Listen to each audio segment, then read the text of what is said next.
কোনো খারাপ জিনিসের দায়ভার তো উনি নেন না। তৃণমূল কংগ্রেসের একটা সলিড ভোট ব্যাংক, এর প্রোটেক্টর হচ্ছে মমতা ব্যানার্জি। বিধানসভার উপনির্বাচনের ভোট গণনার দিনই কালীগঞ্জে মর্মান্তিক ঘটনা। বোমা বিস্ফোরণে মৃত্যু হলো এক নাবালিকার। স্থানীয়দের একাংশের অভিযোগ, তৃণমূলের বিজয় মিছিল থেকে বোমা ছোড়া হয় সিপিএম কর্মীদের বাড়ি লক্ষ্য করে। ওই বোমা ফেটে মৃত্যু হয় ওই নাবালিকার। স্থানীয় সূত্রে খবর, উপনির্বাচনে জয় নিশ্চিত হতেই বিজয় মিছিল বার করেন স্থানীয় তৃণমূল নেতৃত্ব। অভিযোগ, সেই মিছিল থেকে বোমা ছোড়া হয়েছে। ঘটনাটি ঘটে কালীগঞ্জের মেরেন্দি এলাকায়। বাড়ি ফেরার পথে ওই বোমার আঘাতে আহত হয় ওই নাবালিকা। রক্তাক্ত অবস্থায় তাকে উদ্ধার করে হাসপাতালে নিয়ে যাওয়া হয়, সেখানে মৃত্যু হয় তার। কালীগঞ্জে বোমা বিস্ফোরণের ঘটনাকে কেন্দ্র করে শুরু হয়েছে রাজনৈতিক চর্চা। বিরোধীরা তৃণমূলের বিরুদ্ধে বোমাবাজির অভিযোগ তুলেছে। এই ঘটনা নিয়ে রাজ্য বিধানসভার বিরোধী দলনেতা শুভেন্দু অধিকারী বলেন, যারা করেছে সবাই জানেন তো, গণনার আগেই এই ধরনের হত্যালীলায় বেপরোয়া, এবং এদের প্রোটেক্টর হচ্ছে মমতা ব্যানার্জি। ঠিক 2021 সালে 2রা মে গণনা সমাপ্ত আর আগেই বিকালে উঠিয়ে দিয়েছিল যে মমতা ব্যানার্জি জিতে গেছে। তারপরে আমার এলাকা তো একই জিনিস সৃষ্টি করেছে। এটা বেপরোয়া গোষ্ঠী, এবং এদের সবকিছুতেই ছাড় আছে, কারণ এরা তৃণমূল কংগ্রেসের একটা সলিড ভোট ব্যাংক, এবং এই কারণে পুলিশও প্রোটেকশন দেয়। আর সর্বোপরি বড় ছাতা তো আছে, আমব্রেল্লা, মুখ্যমন্ত্রী আছে। একটাকে ধরেছে গটাপ করে, তৃণমূলের লোকরা তুলে দিয়েছে। না, কেন দায় নিতে যাবে?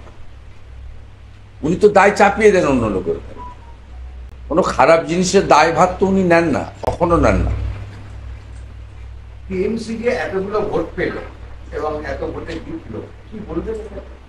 প্রথম কথা হচ্ছে উপনির্বাচন। আপনি যতগুলো উপনির্বাচন হয়েছে, কি কায়দায় ভোট হয় সবাই আপনারা জানেন। আর পশ্চিমবঙ্গে কমপ্লিটলি মুসলিমরা তারা কনসলিডেট ওয়েতে ভোট দিচ্ছেন। হিন্দুদের কনসলিডেশন শুরু হয়েছে, গ্র্যাজুয়ালি ইমপ্রুভিং, কিন্তু জিততে গেলে বা তৃণমূলকে হারাতে গেলে যে কনসলিডেশন দরকার সে জায়গায় এখনো যায়নি। 2024 সালে লাস্ট লোকসভা নির্বাচন যদি দেখেন, তাহলে হিন্দু কনসলিডেশন 54% হয়েছিল। আর আজকের উপনির্বাচন যদি দেখেন, এখানে ওরা 1 লাখ ভোটে জিতত। ইলেকশন কমিশন অনেকগুলো মেজার নেওয়ার জন্য এটা আটকে গেছে 50-এর নিচে। ওর বাবা জিতেছিল 47-এ, ও জিতেছে 49-এ। তা আমি আপনাকে বলি, আসতে দেন। এখানে দলের থেকেও মুসলিমরা মুসলিম ক্যান্ডিডেটদেরকে ভোট দিচ্ছে বেশি করে।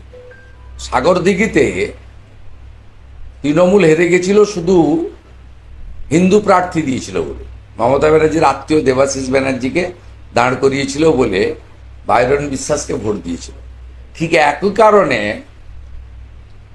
বহরমপুরের ভোটারদের একটা বড় অংশের প্রিয়জন অধীর চৌধুরীকে তারা ভোট দেয়নি, যিনি বাংলা বলতে পারেন না, যার ক্রীড়াক্ষেত্রে পরিচিতির বাইরে কোনো পরিচিতি ছিল না, তাকে ইউসুফ পাঠানকে ভোট দিয়েছে মুসলিমরা, যেহেতু তিনি মুসলমান।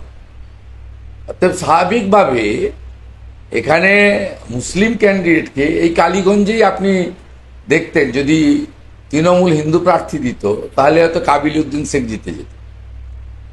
এই যে কমপ্লিট ধর্মীয় ভাবে ভোট দেওয়া, এটা হিন্দুদের থেকেও মুসলমানদের মধ্যে পশ্চিমবাংলায় বেশি করে হচ্ছে।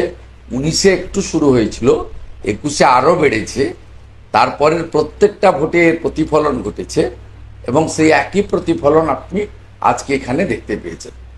Bureau report, ND Bangla news.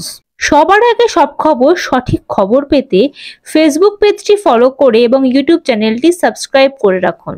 আর শেয়ার করতে ভুলবেন না।